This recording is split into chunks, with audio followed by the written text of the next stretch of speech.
Oui, c'est pas grave. Bonjour. Good afternoon. Good afternoon. Welcome.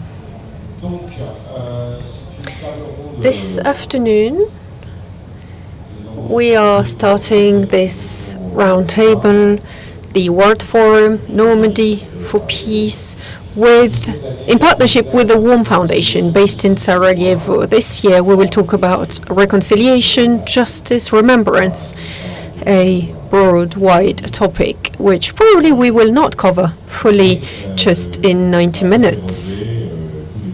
But the three of us, together with all of you, we will think about how to ensure justice is served after an armed conflict.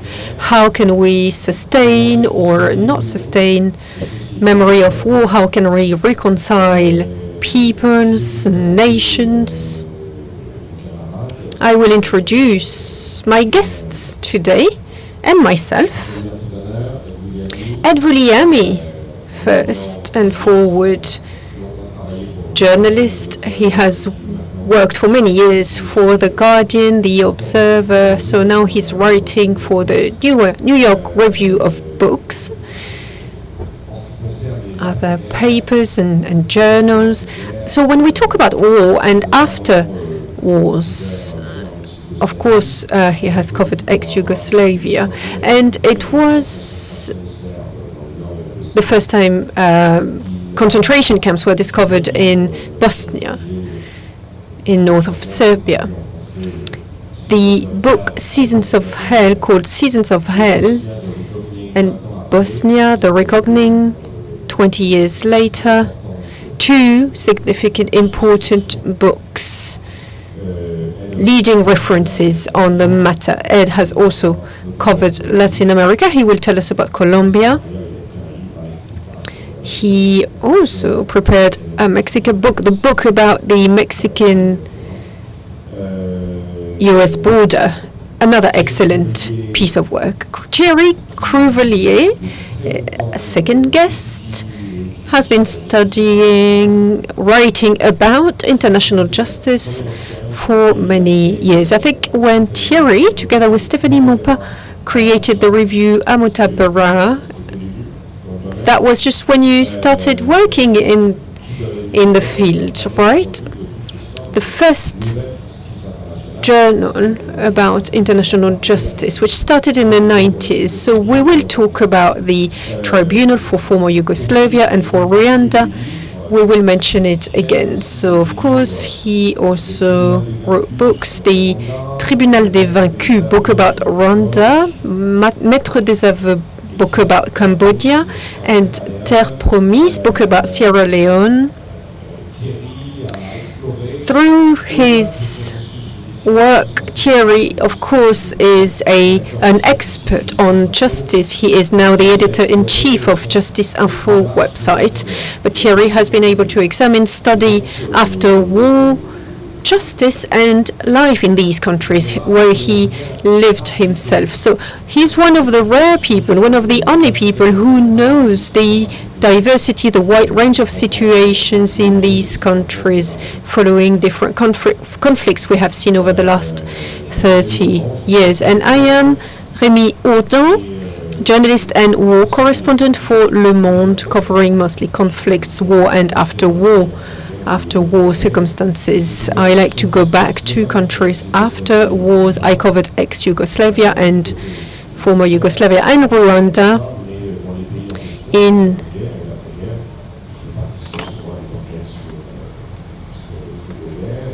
Arusha myself as well.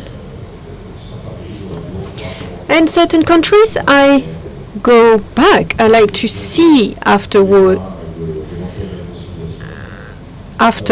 circumstances and reconciliation, so not just in tribunals. And each speaker then now is going to give us a short presentation, 10 minutes, and we will have a few questions which will each talk about, and of course it is a discussion with you. If you want to tell us what you think. So we'll start with an introduction, and you can ask us some questions also, if you would like.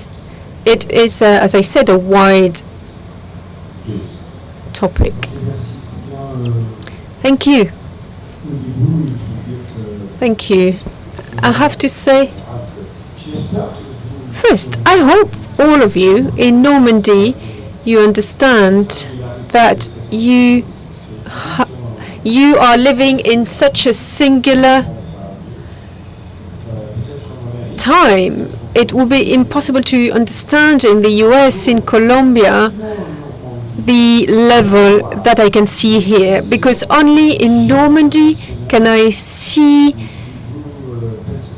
a former Pensacola tribe chief, 97-year-old, giving the Freedom Prize to a young rapper from Afghanistan. It was unforgettable. This moment was beautiful, was superb. And I think I can only see that in Normandy with the initiative. We're not just talking about D-Day 1944, but what you have done with this legacy is unique and amazing to watch. I am sorry, I brought British weather.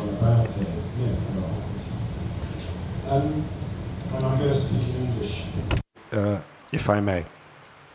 I don't trust my French.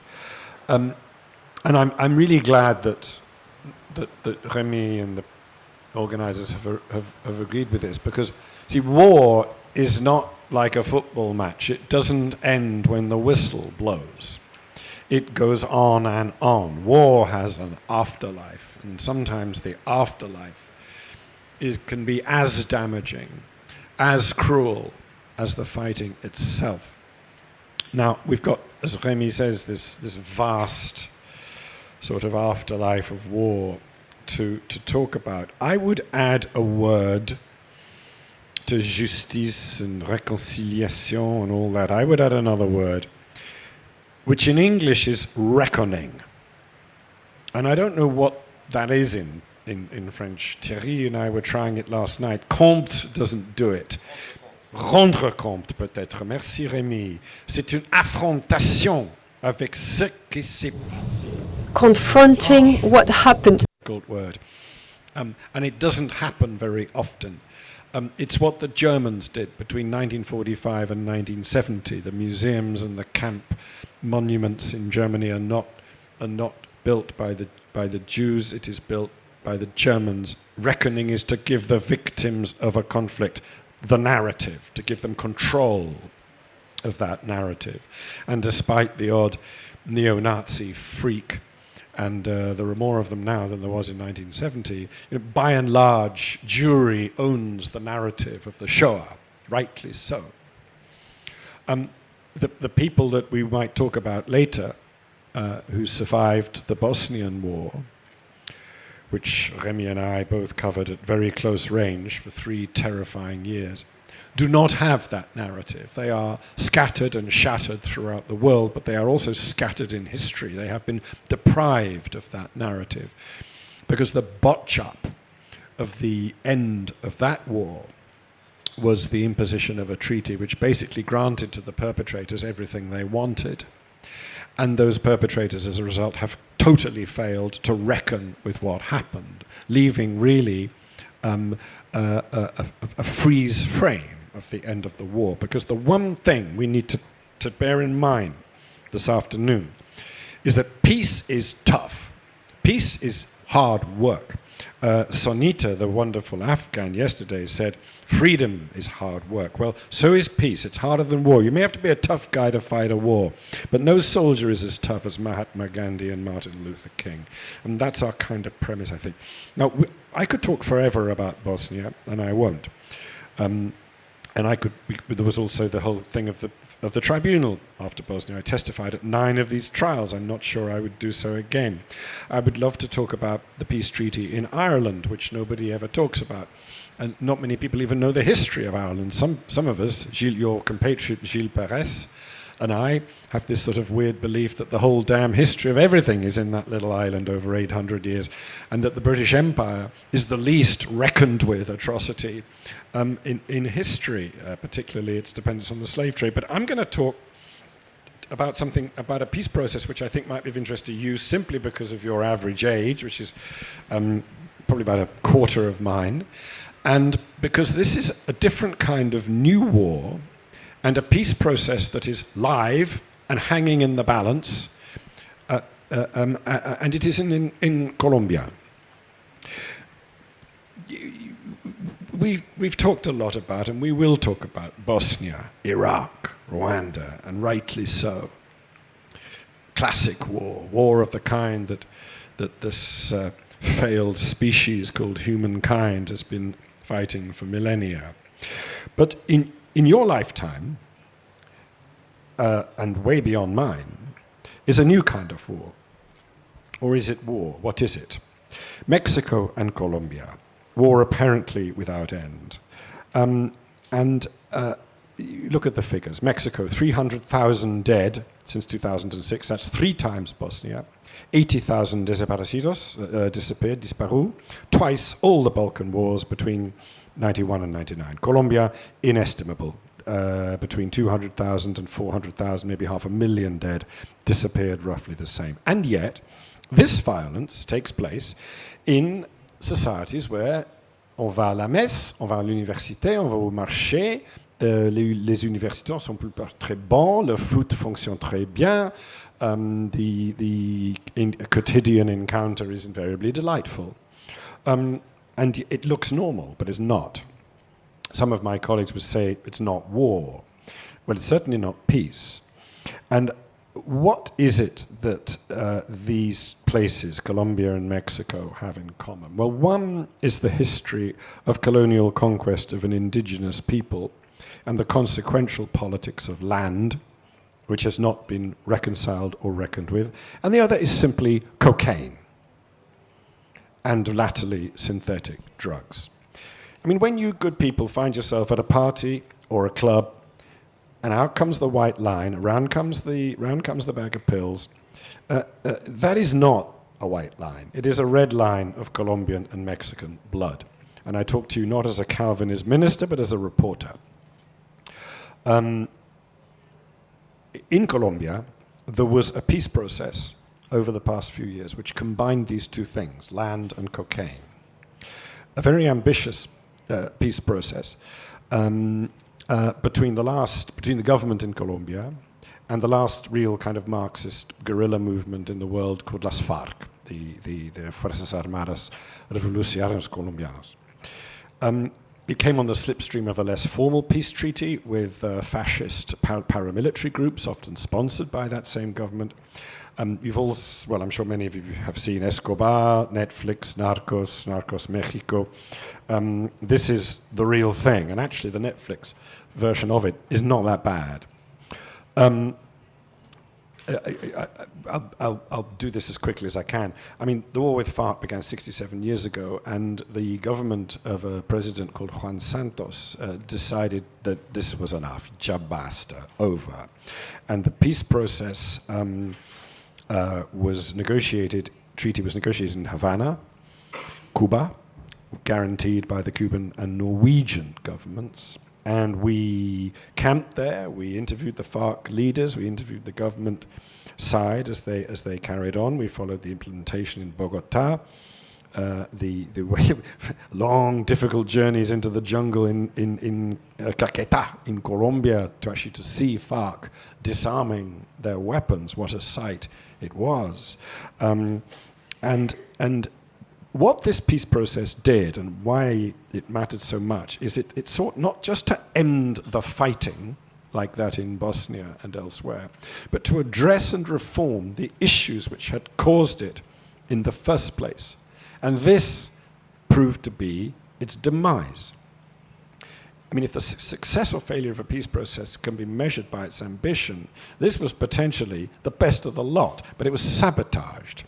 Because apart from disarmament, what it demanded was a kind of de-narcoification of Colombian society By FARC especially, it had to quit trading in cocaine. A program of substitution of coca growing was put in place as part of the treaty.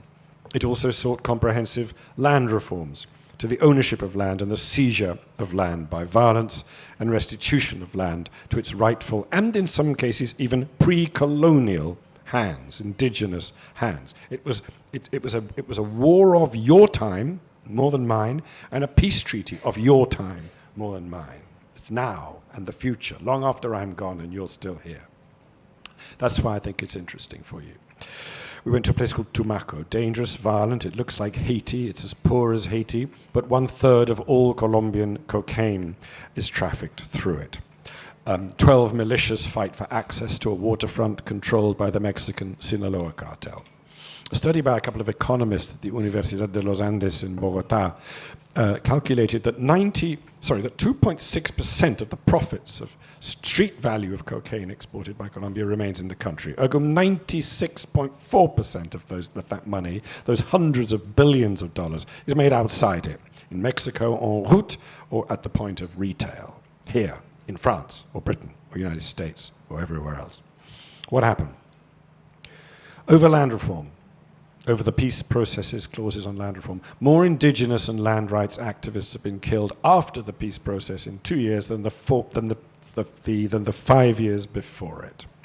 A measurement of its ambition, such was the reaction of the Ancien Régime to the ambitions of the peace process. Literally, people would go back, claim their land. Hey, Pedrito, hey, it's mi tierra. Mi tierra is from the river to the telegraph post. I don't think so. We accompanied officials from the Colombian government, from agricultural ministry. It was amazing in the hinterland behind Tumaco, where the militias are fighting for the waterfront. And they were going around getting the coca growers into the hall in the little village. And now here is the date palms. Here you can have the coconut oil. Here you can have the avocado.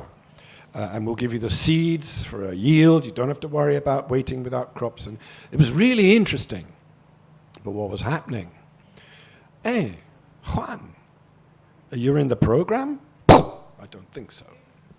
Now, who wants to carry on growing coca around here? So basically, while we were there, Santos lost, his man Fajardo lost the presidential election, and a kind of puppet president for the Ancien Régime of a man called Uribe, his puppet Duque, won the election and started starving the coca substitution program. Because peace is not only tough, it's expensive. And if you simply switch off the tap, you're not going to get your peace process. So basically, the whole thing was sabotaged. And what's of interest to you, perhaps, is that your generation is mounting a kind of insurgency. It's almost kind of 68. It's ya basta, viva la paz. If you go on the internet and you look up Cali student demonstrations, you'll see that your peers, your counterparts in Colombia are just infuriated by the sabotage of a peace process that sought to end a war that their parents had lived through and that they absolutely do not want to live through. Very quickly, 2 minutes to go. What does one do about this? How does one begin the peace treaty in a situation like this? Well, I don't want to sanctify President Santos. He's already won the Nobel Peace Prize for this. In 2010, at the Summit of the Americas in Cartagena de los Indios in Colombia, he made a speech which hardly anybody remembers, and those who do ignored it. He demanded co-responsibility of the consuming drug countries, mainly the United States and Europe, to actually help with this. Don't keep defoliating coca plants on which our peasants depend or are forced at gunpoint to defend. Don't just keep bombing our guerrillas. Help us by addressing your society's addiction to this shit. 1, 2, help us find the money. I've always done this throughout my career. Wherever I've worked, follow the money. Because if you follow the money, you usually get to the root of the problem. From Mexico, I did a lot of work on a bank called Wachovia, who laundered, and don't worry, Normandy Peace Forum, the lawyers need not worry, they've admitted it. The Wachovia Bank, and I revealed this, had laundered $376 billion of El Chapo Guzman's money. Most of you know who he is. He's the head of the Sinaloa cartel in Mexico, biggest in the world, was until recently. $367 billion, that's a lot of money. They were caught. Hands up. They settled out of court. Cozy little arrangement, like a yellow card. The fine they paid was 0.002% of their annual takeover. No one's prosecuted, no one goes to jail. During the investigation into Wachovia, HSBC, biggest bank in Europe, based in London, was using exactly the same routes to launder El Chapo Guzman's money to New York. They get caught. Rap on their knuckles. Don't do it again, boys. Naughty, naughty. Nobody's prosecuted. Nobody goes to jail. In fact, the punishment of the chief executive of the bank was that he was appointed by David Cameron to be the Minister of Trade in the cabinet. Well, he certainly knows a lot about trade, huh? Especially in the white stuff. Anyway, so there we go. I'll just leave it at that, really. Thierry is going to talk very expertly about the difference between amnesty and impunity, and I would propose that what is happening here in this almost kind of politically pornographic scenario is much closer to impunity than amnesty. So there goes the peace process. Follow it. It's happening now. It's in the balance. It's up for grabs. If it succeeds, it will be the most interesting peace treaty of even my lifetime, let alone yours.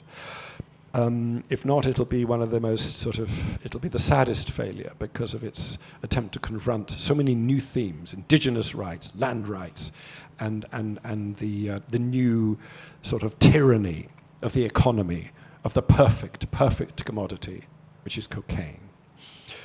How to address it? Well, there is a precedent. A bank called the BCCI was actually busted. It was Pablo Escobar's bank, the Medellin cartel, and I got to know very well a man called Bob Mazur, who was the FBI agent who was infiltrating the cartel. He was very amusing about his many rather hairy car rides with Escobar. And Bob had a little he just said, well, this is only going to be solved by the rattle of handcuffs in the boardroom. And when it comes to peace process at this kind of level, I have to agree with him. Thank you.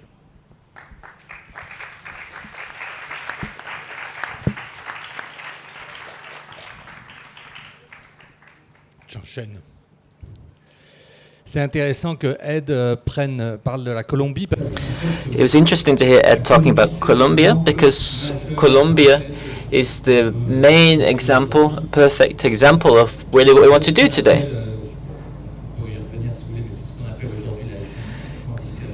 So we call transitional justice, different mechanisms that we launch during periods of transition from war to peace, from dictatorship to democracy, and Colombia is therefore a unique case study in all of history because Colombians love perfect things.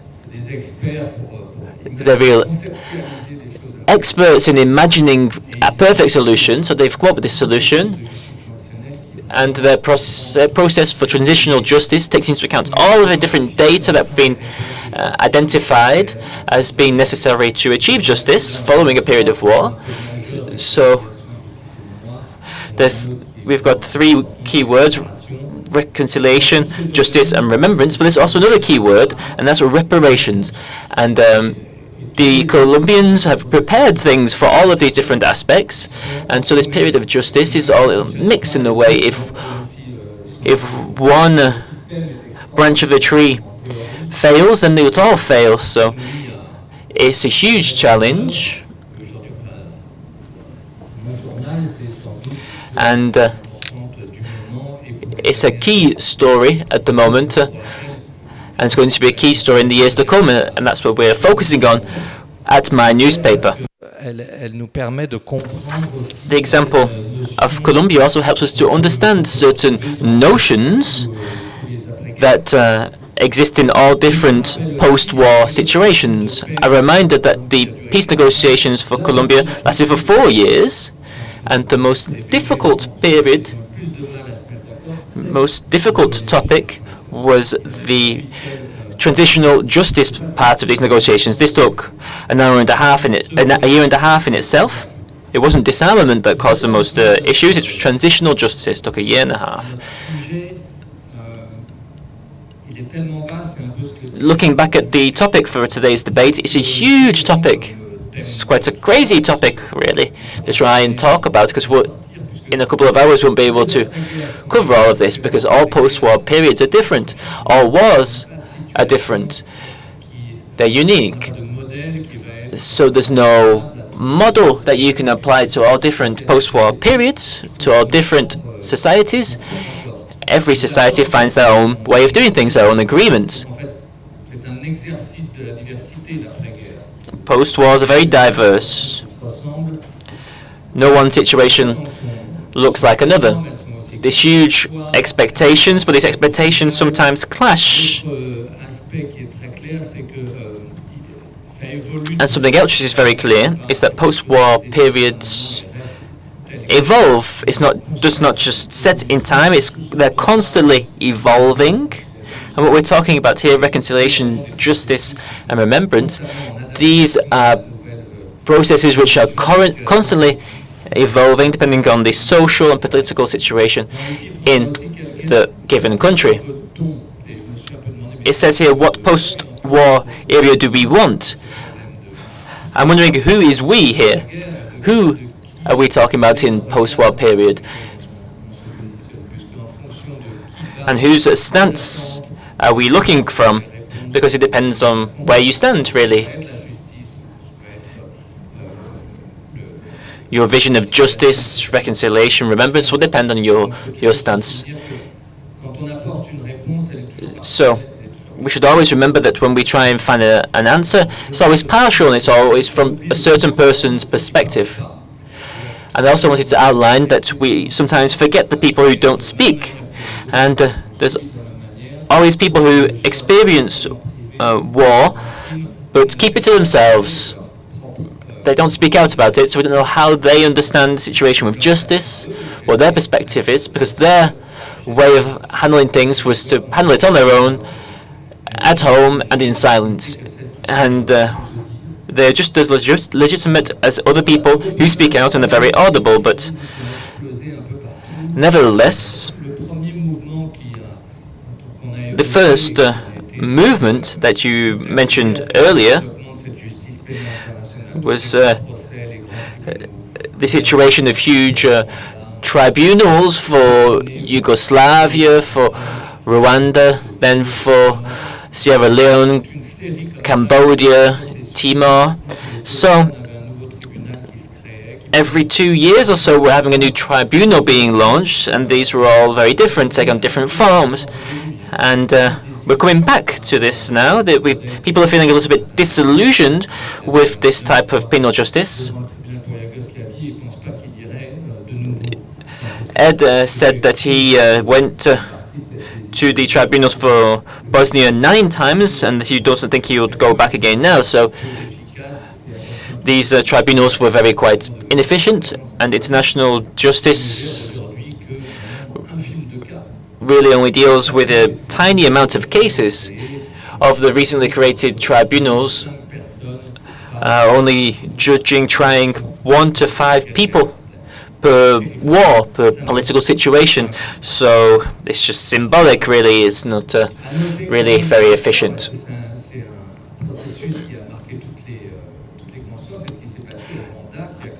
The situation in Rwanda was an example where there was a lot of experimenting. It was an international forum, but it was the first and only example of mass justice after mass crimes. But we have to accept that sometimes that it will just be selective, whereas the Rwandans said, no, we're going to have mass justice after mass crimes, not just selective justice. So they created 13,000 popular jurisdictions to judge more than 1 million people in 10 years. You could criticize this process. It had its faults, of course, but it'll go down in history as a unique experience in terms of justice. And another major mechanism that you will have heard about are the truth committees, truth commissions, which are non-judicial processes which were created in Latin America in the 1980s, and they became famous in South Africa. And this model was hugely successful, and it was chosen all across the globe. You can see examples of it in Asia, Africa, Europe,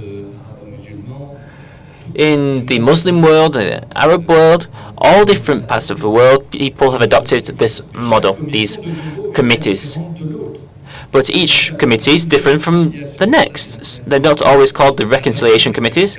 In Bosnia, for example, lots of experts came across after the war to promote the idea of a reconciliation truth committee, but it actually didn't meet the expectations in this region of the world, whereas in other countries they really liked it. It was unacceptable to talk about reconciliation in that country, in Bosnia, whereas in other countries they like the word reconciliation. It's absolutely a key part of the strategy. In Rwanda, they didn't want to talk about truth committees either. I'm trying to go through this all quite quickly now, not to take up too much time. I believe that no peace treaties can succeed if you don't have a justice section included in them. This was not the truth in the past. This was not true in the past. But now, even rebel groups in Central Africa, in the isolated areas, they know that these things exist and that they may have to one day answer to them.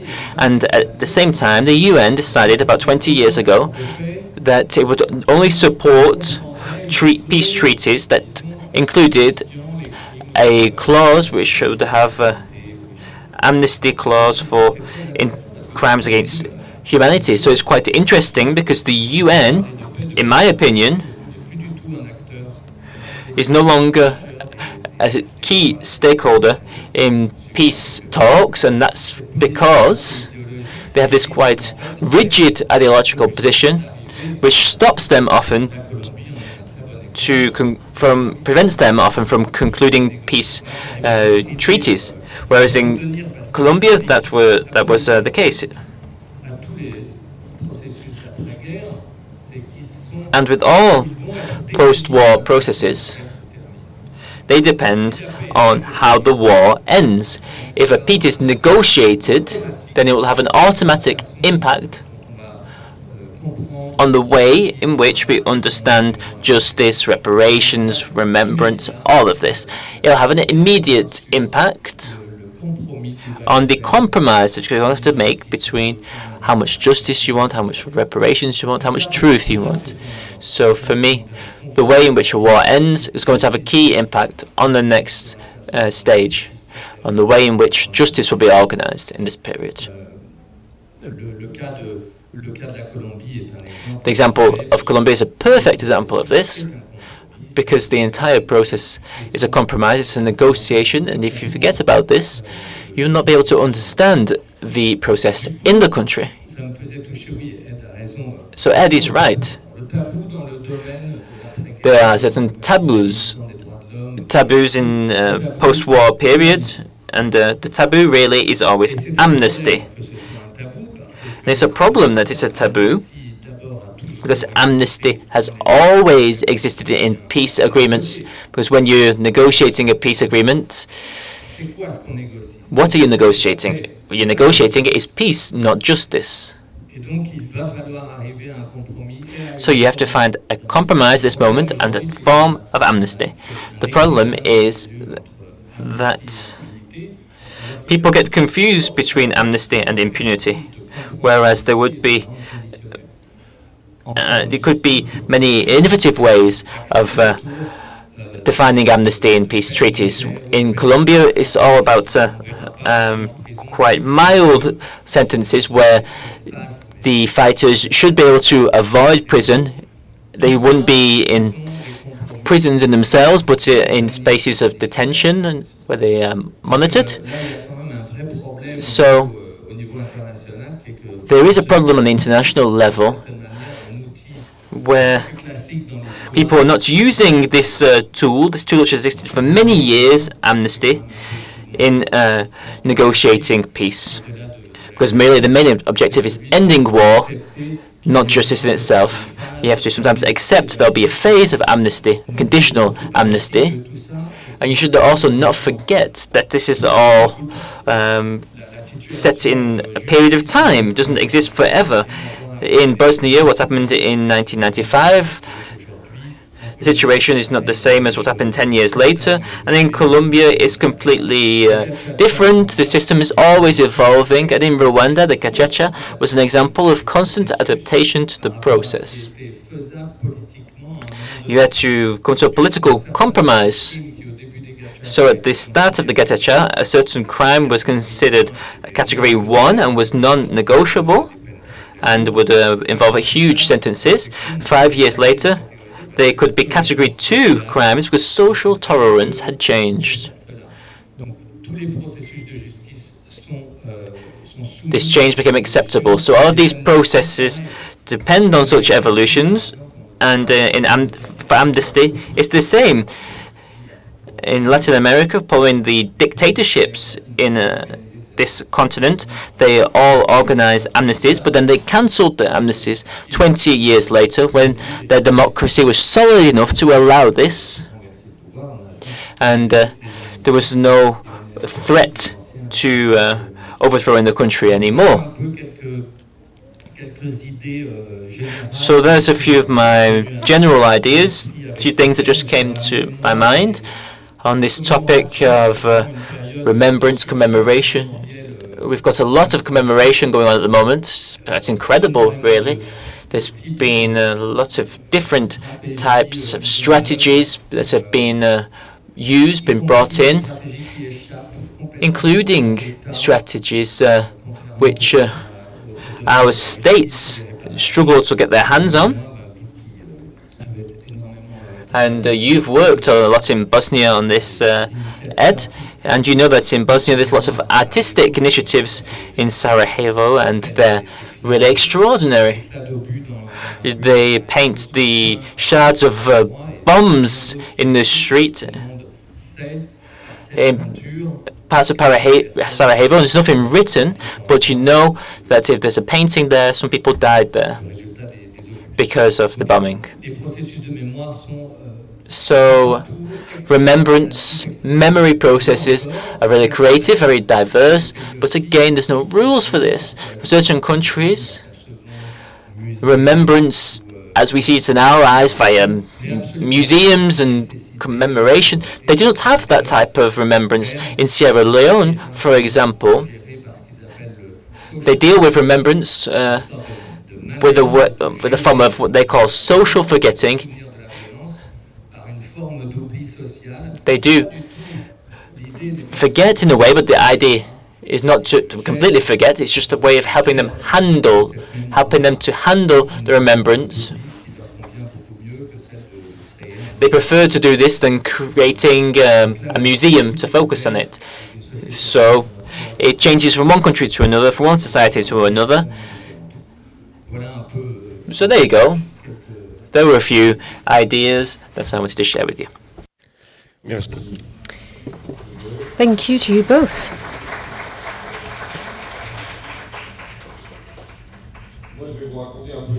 I will tell you a story talking about Bosnia, but it is applicable to other situations.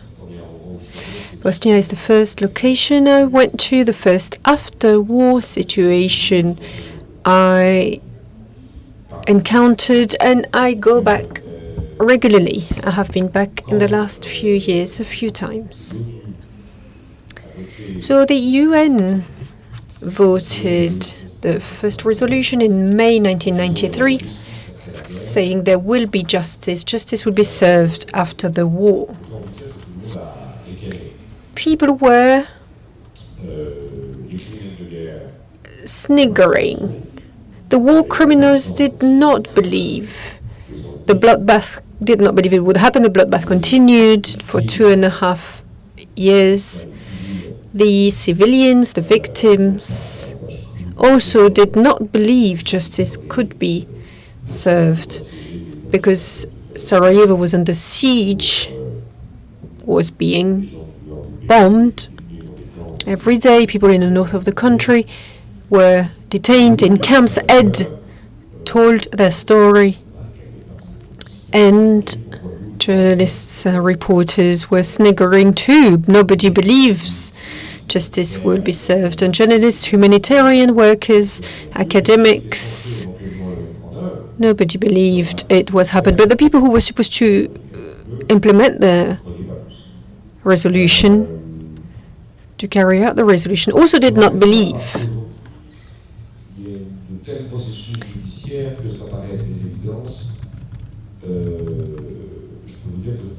It seems obvious. When the Security Council, the UN Security Council, voted this resolution 827, nobody believed, as I said. 2.5 years later, the Dayton-Paris peace agreement was drafted. Ed has mentioned this is the worst possible peace agreement in the history of peace agreements, but at least the two positives about this agreement that it was to stop fighting, to stop the fighting. And the other benefit of this peace agreement was that for the first time it acknowledged the existence of international justice, which was created during the war. Nobody believed justice could be served. So a lot of compromises were included, a lot of solutions were included in the agreement. Both belligerent states sat down to draft this agreement, so which was a positive also, and it came as a surprise to me. It confirmed to me that international justice can exist and can be served. As I said, the victims did not believe justice could be served because the warlords were controlling the war and they were about to start controlling the peace too. So despite this bad peace agreement, they had to withdraw from public life, and then 200 trials took place. So the first sign international justice can be served, it is with a peace agreement, albeit far from perfect. Second sign was standing over a mass grave in Srebrenica. When I was there, we talk about this Srebrenica investigation.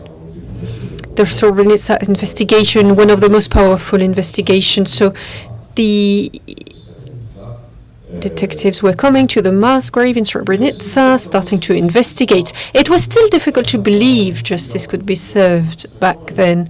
I had been living in Bosnia for 5 years, and I could see it could be useful for two reasons. We give the remains back to the families, and I thought it is useful to document this war for history. I did not believe these war criminals one day would pay. Until in 2002, Milosevic trials started, and in 2017, the last decision after the last trial, 103 decisions, International Tribunal for Ratko Mladic, General Ratko Mladic. The last one, 25 years later, it was not something anybody could have foreseen. The first time I felt international justice could exist in Bosnia. I was not in Bosnia at the time, but I understood it really clearly in Kosovo 4 years later, in 1999. It's very different for us reporters, because in Bosnia we could go, we could live, we could go to the camps, but Kosovo really was a closed place for us. It was very difficult to access. Everything was happening behind closed doors. And again, people were surprised. There was a sense of novelty. International justice can be served. International justice was starting to exist. It was the first time we could see it happening anywhere on earth.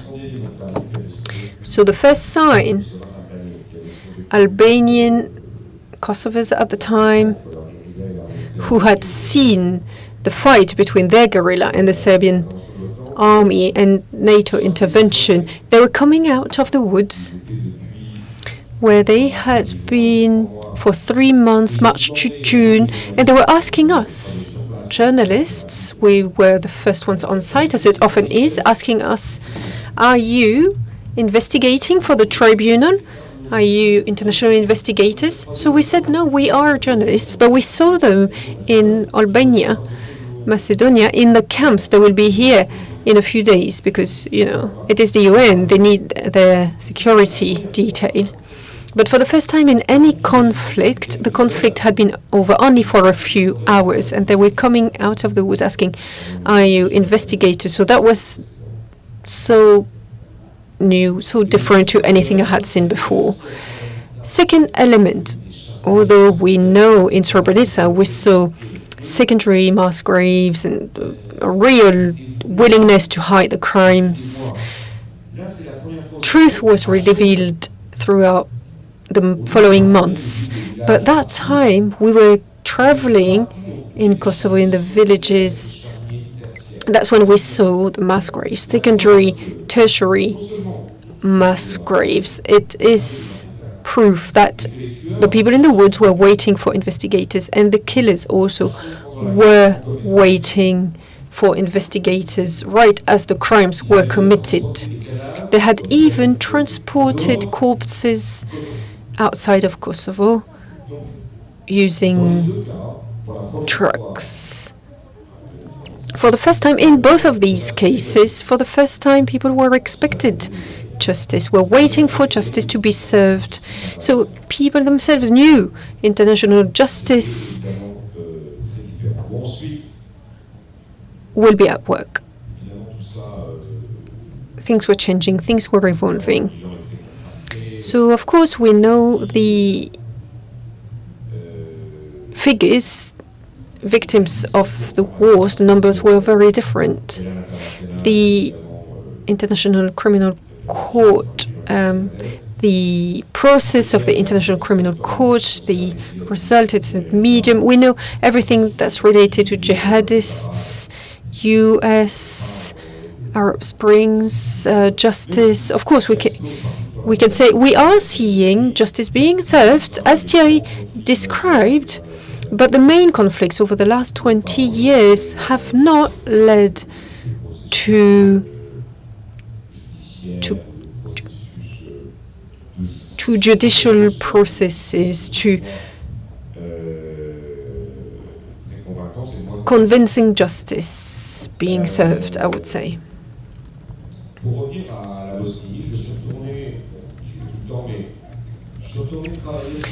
So I went back and worked on this issue 25 years after the end of the war last year. So I went to Bosnia, Serbia.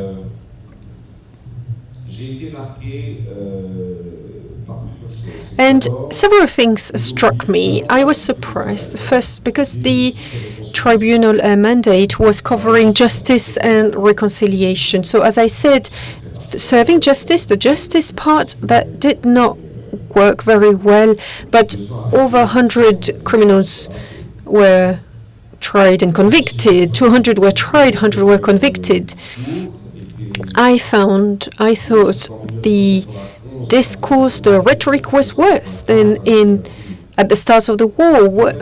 worse than at the end of the war. It does not mean that the war will restart in a few years, because of course the younger generations still know the consequences of the war. But I think if an expert was coming from a different planet and going to the region, I heard they would probably think that the hate speech, the conditions that could generate a war, that could spark a war, are still there. That is why I think the reconciliation effort has failed, completely failed, despite the tribunal and relative success. We know there is a general feeling of impunity, which is leading to denial, general denial,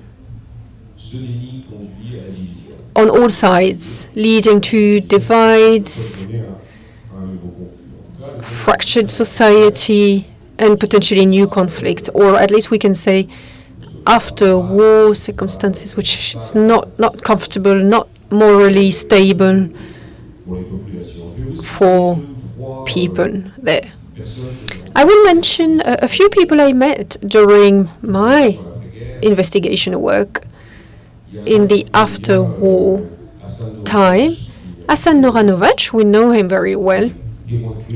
One of the key witnesses in Srebrenica's trial in international court. He said the intent, desire to deny have always existed, but they have been stopped for a while by the military armies. And when, after the Mladic verdict, after justice was served, the message was that the war criminals now can rest easy. He is talking about people in Serbia, Serbian politicians especially. So he said that they have attempted a few operations.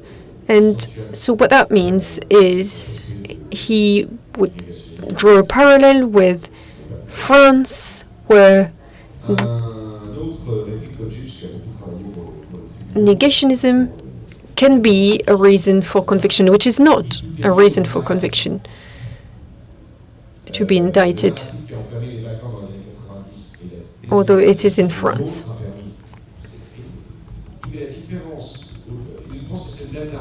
So he thinks we can draw a parallel between the narratives, dehumanization of the victims. So we're talking about denial, when in certain wars denial can be used to kill a neighbor, rape their wives. But he says that now denial is used by politicians to make sure a common peaceful future will never be possible. So he's drawing a parallel, denial being used not by people to kill their neighbor, rape their wives.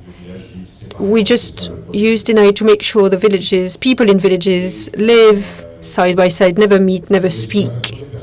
And there is a third person, Amor Majovic, chief investigator and forensics laboratory. So he is an expert on the matter, on war criminals and mass graves. He went a step further. It was an investigation on the level of denial. And he says the last step of a genocide usually is denial. But he says now they've added one extra step, which is triumphalism. He says, as if the superior race, he is talking about Serbians again here, but it could apply to different people in the Balkans. We know there is denial for the Croats, for Muslim Serbs. So it is as if the superior race had done nothing wrong. The war criminals who have been freed can now be elected. They become MPs, mayors. They've understood there are no consequences on the international stage. And the absence of reaction has led to denial. We know denial is the last step, but the new phenomenon is triumphalism. triumphalism, I think, is a clear sign of failure after the war. It is not something one would know by walking in the streets there, where young people, of course, can go out, can go to cafes, but despite appearances of peace, after war, reconciliation has sometimes failed.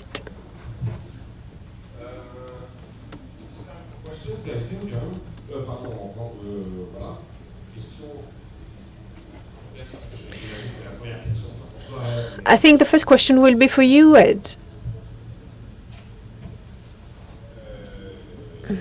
Any questions? Feel free to ask any questions. So we have mentioned different themes, topics here in our introduction. It is a broad issue, very wide issue, much too wide for us to really cover everything we would like to cover.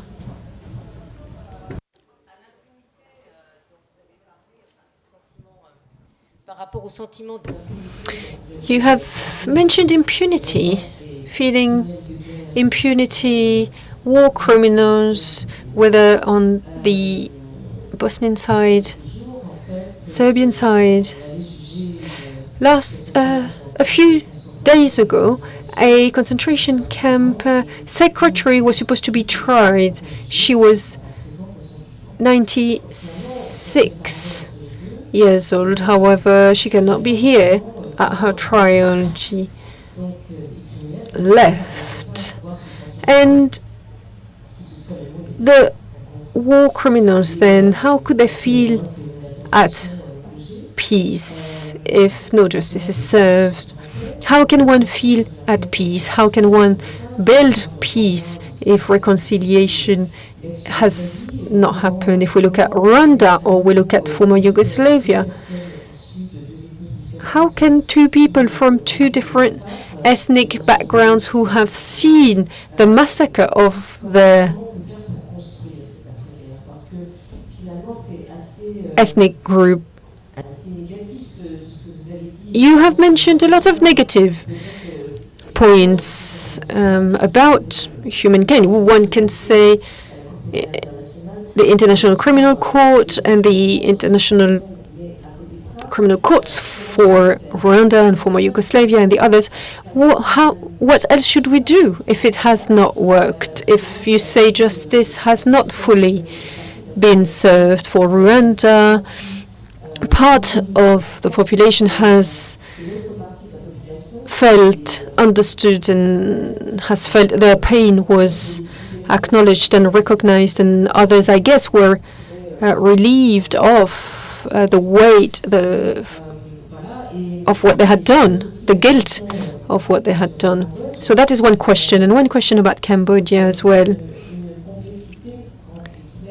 When Khmers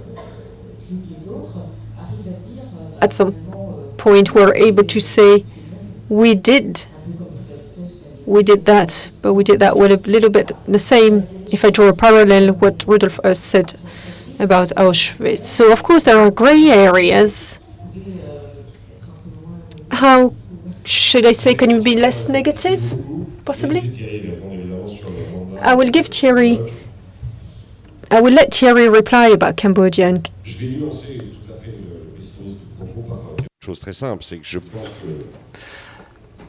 I don't want to be overly negative, but for Bosnia, the war was started off by a minority of people. The masses then start fighting for identity reasons, religious reasons. But war is initially triggered by a minority of people. The majority of people were very surprised to see war break out in Bosnia. They think, why are we at war? We were living together just fine. That was a majority of people. But nowadays it's comparable. Most people are fine. Most people find it easy to live alongside a very different community. to themselves. But the problem is political breakdown, that these people that have experienced war, they want separatism because they want to get they want this for their own political benefits, because they're a mafia of sorts. Majority of people, however, are surprised when war breaks out, and I've seen this everywhere where I've been. It's very rare that people expect war to break out. They're always surprised, shocked, and then after war, in the same way, people are ready to live alongside other communities once again. But these breakdowns, these blockages created by politicians, institutions, peace agreements, the models that have been chosen for the post-war period, but the majority of ordinary people just want to move forward. Yes, if their neighbor had killed your children, maybe it wouldn't be the same, but the majority of people, if they haven't suffered too much, they're ready to be able to move on with life and live together once again. In Sarajevo, it's quite a mixed city, but people still live together quite easily. But in other cities where they've been kept apart, or the areas of the countries where they've been kept apart for 25, 30 years, it's difficult to inverse the situation because they've always been separated. But I think that it's a minority that start off wars and a minority that still remain divided following wars. If anybody knew how to rebuild Rwanda, then great, because it's something that we're still interested in. We're fascinated by this topic because it's a question that has no answer.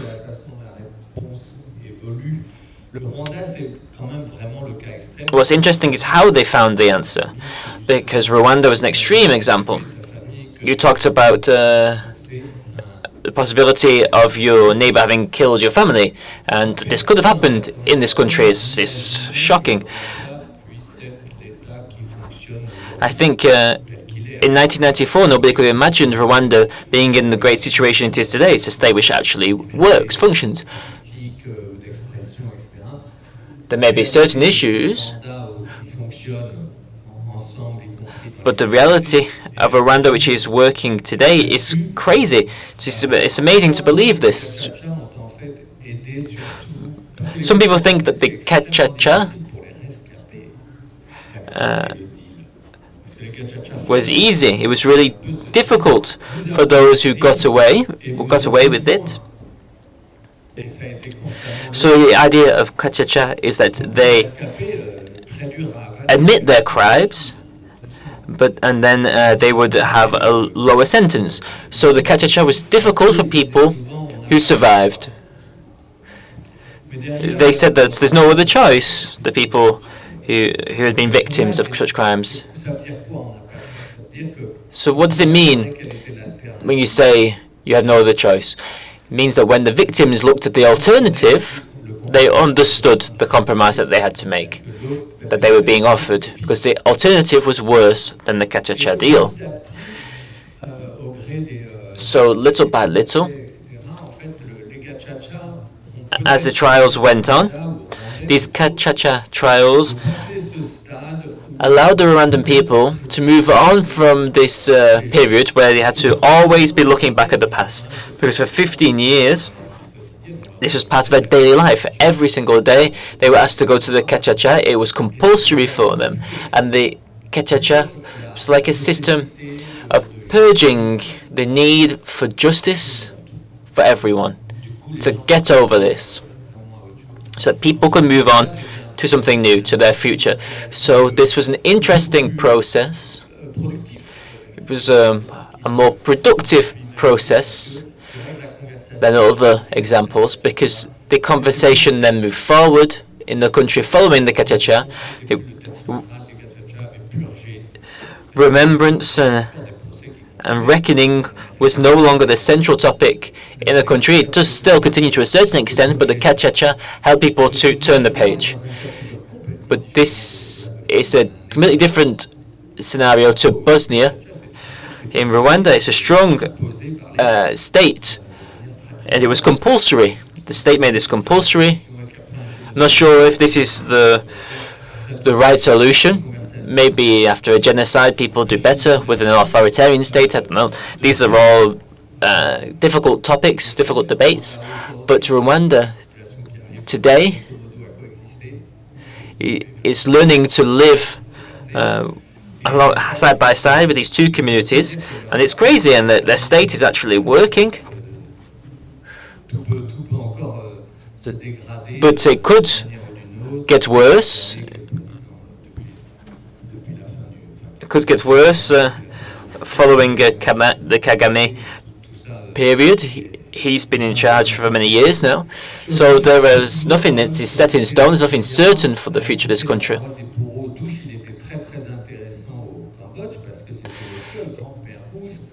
In Cambodia, Tush was really interesting because he was the only main Khmer Rouge leader who admitted his crimes.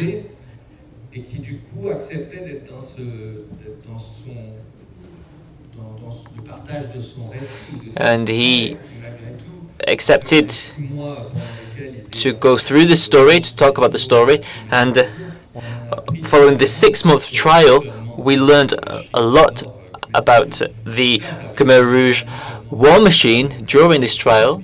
Every day we learned loads of things about this, and this was important not just for history books but also for families.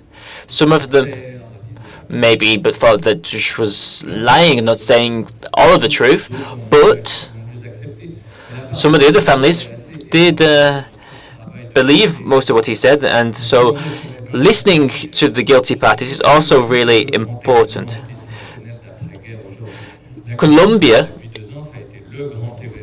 is a key example, but Gambia has been the main event for me in the last couple of years. And we see the same things in Gambia. And the strength of the truth committees in Gambia is that they were able to get a lot of admissions of the spears of the regime, people who were involved in generalized torture. So the amount of admissions they got out of these committees was incredible. Gambia is still politically divided, just as divided as they were 3 years ago when the regime fell, so it's very concerning, and the current president is leading an alliance with people who used to support the dictator, so Gambia is not yet fully out of the post-dictatorship period, but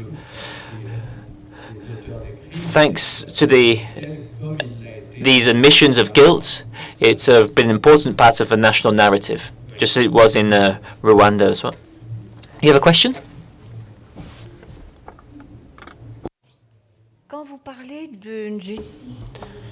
When you talk about transitional justice on the international level, this made me think about the processes for justice, which in different countries. France has some trials ongoing at the moment. So what I was thinking about is the difference between the collective level and the individual level. There's an overlap between the two. There's an interlinking of these two different levels, the collective and the individual level. But I'm just thinking about civil wars and the relationship between the collective level and the individual level.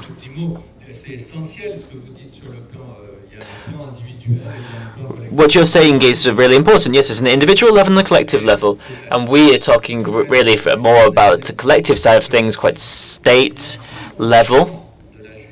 But yes, justice in a post-war period has many different aspects. It can be private, it can be silent, it can be local, it can be national, it can be regional. And there are not as many studies on a more local level, individual level. In Sierra Leone and in many other countries, for example, many things happened just in villages, in communities, and these things have not really come to the fore. But this helped the people of Sierra Leone to bounce back following this period. I don't think that Sierra Leone remains divided following the conflict. They're doing better today. But these more local initiatives are often overlooked by people like us, by academics. But yes, it's very important, and lots of research confirms this as well.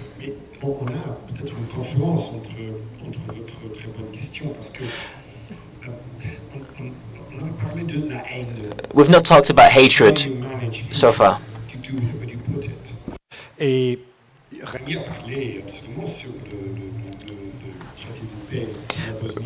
Remy talked about the peace treaty for Bosnia. It was an installation of hatred. Hatred at worst, séparation au meilleur. Trois dysfunctional entities within one country.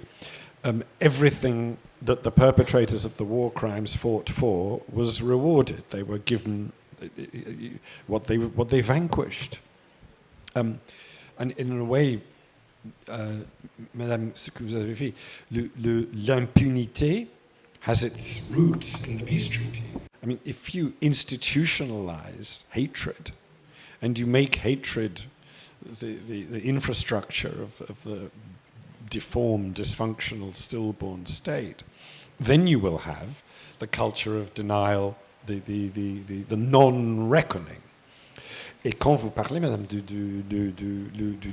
individuel et collectif, ça c'est le problème. And when you talk about the individual and collective levels, this is what Thierry is saying. You cannot try thousands of people. Who commanded it. Et ça, c'est les choses difficiles. If you don't reckoning, you live with this notion that everybody did it, which, and I dare say this, in the case of the Republika Srpska, is not entirely untrue. Rémi a parlé des charniers secondaires.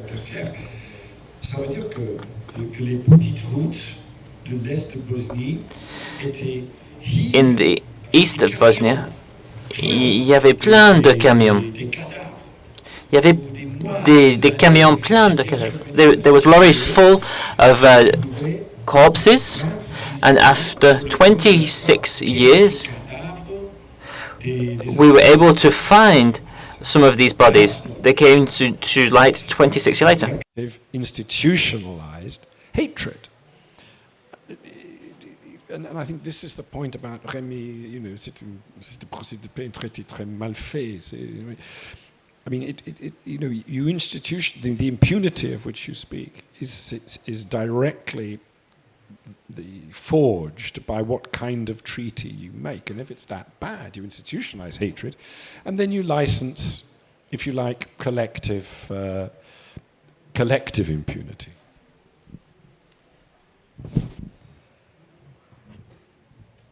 Question? Un coup, commentaire ou anecdote? Then have any questions, anecdotes, anything they want to share? Anybody? Oui?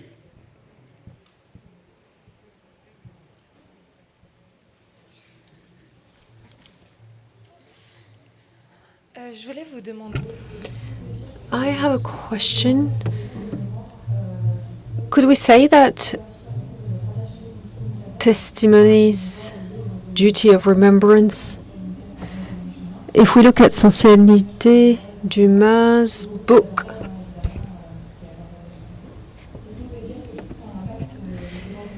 where the testimonies, does it have an impact on duty of remembrance, remembering conflict and the gradation?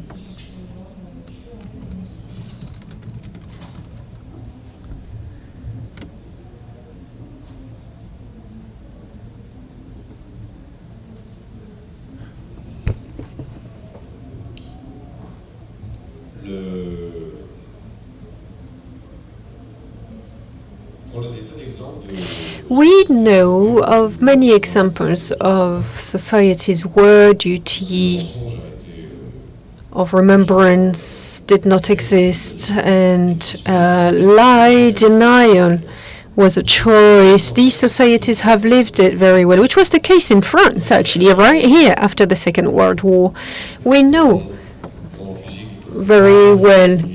A few people were killed, a few murdered.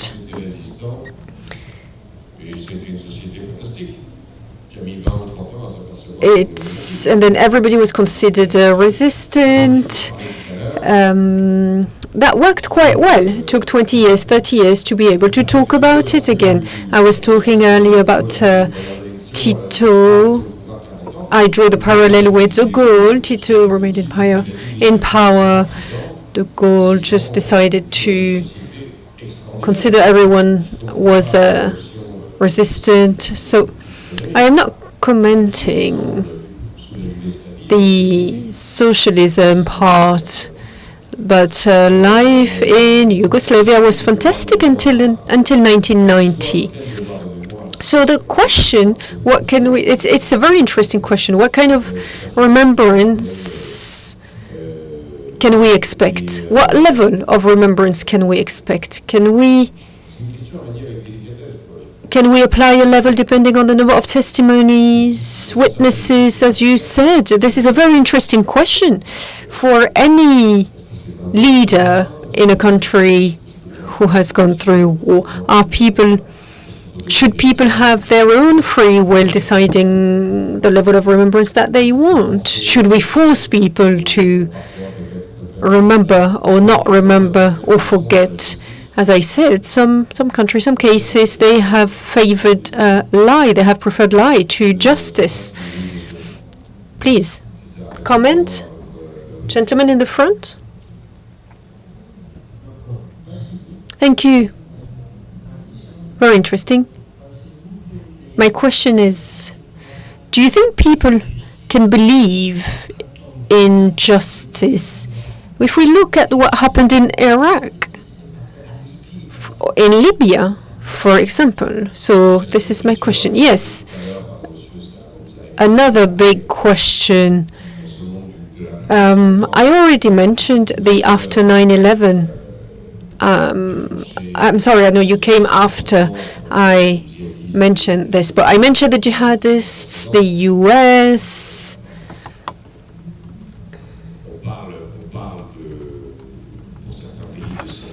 We talk about hundreds of thousands of deaths, millions in certain cases, in certain countries. Thierry was describing the justice process, different systems, the after-war processes, the reconciliation attempts we see emerging everywhere.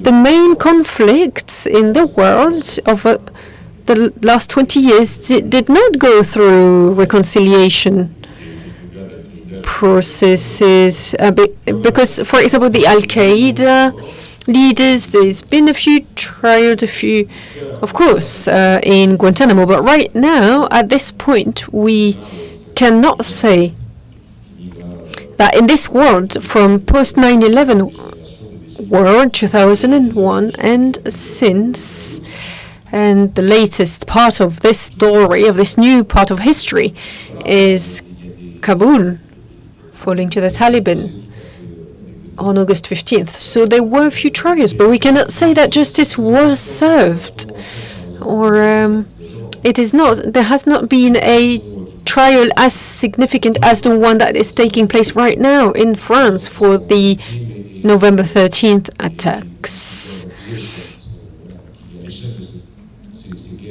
So looking at the wars, these wars on... thank you. Yes, thank you. You mentioned Iraq. Thank you, because we're talking about impunity. List a few. George W. Bush, Donald Rumsfeld, Dick Cheney, Tony Blair, Jonathan Powell, David Miliband, Paul Wolfowitz. They have names. On veut parler de l'impunité? Ça sont les impunes. Absolument. Les criminels de guerre, jamais punis. They are war criminals, war criminals who never were tried, punished.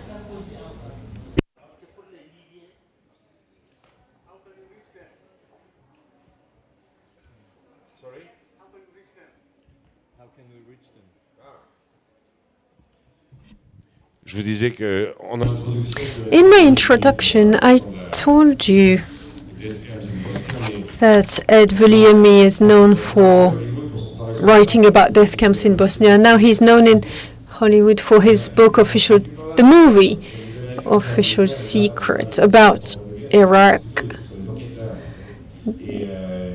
In the US, it is about Ed and his colleagues finding and exposing Tony Blair's lies about Iraq. Please watch Official Secrets. It's a great movie. I just wanted to add these criminal tribunals, this is an outlier in our history, really. We have to mention that it was the post-Cold War special geopolitical situation where these decisions could be made. This window in history was opened after the end of the Cold War and was closed with 9/11. So we got used to that, to justice being prepared, justice being served with the international tribunals. But now there is no consensus, no possible consensus at the UN Security Council. That is why nothing is happening about Syria, Libya, Afghanistan, Iraq. That is one way to look at it. The other way to look at it is to mention the creativity we see emerging in different regions where possibilities appear and justice is brought to the forefront as a need, a requirement.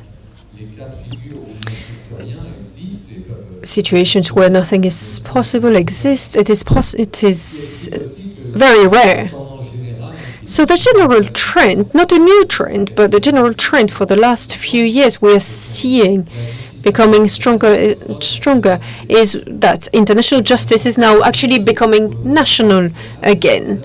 Justice is being served at national level rather than international level. So we have national judicial systems producing transnational, international crimes response decisions. These are what we call universal jurisdiction tribunals. So, for example, Syria, the only country where there may be some justice, some attempts of justice being served in tribunals in Europe, which is only really a tiny, tiny level of justice. So we, as we said, the UN Security Council does not produce resolutions for international criminal courts anymore, but national judicial systems are putting forward their own processes to try and compensate, to try and offset the situation. Yes, that is the case with Syria. That is the case. That is the case if we talk about Iraq and Myanmar and Syria. But we have to come to a conclusion. It is so related to what Thierry said. The decline in justice we are seeing since 9/11 and the return of the law of the strongest. The main criminals in today's conflicts will never be tried. I cannot foresee, I cannot try and predict the future. I am a journalist, and we cannot start the debate all over again. But I think I can say that we will not see justice being served in international tribunals, but we can ask. We can ask whether post-45 laws, rules. Of course, we have the Universal Declaration of Human Rights, Geneva Conventions. We can ask, would these conventions be adopted in New York? Again, if it was to happen all over again? My answer is probably it wouldn't. Probably no. Thank you all for your attention.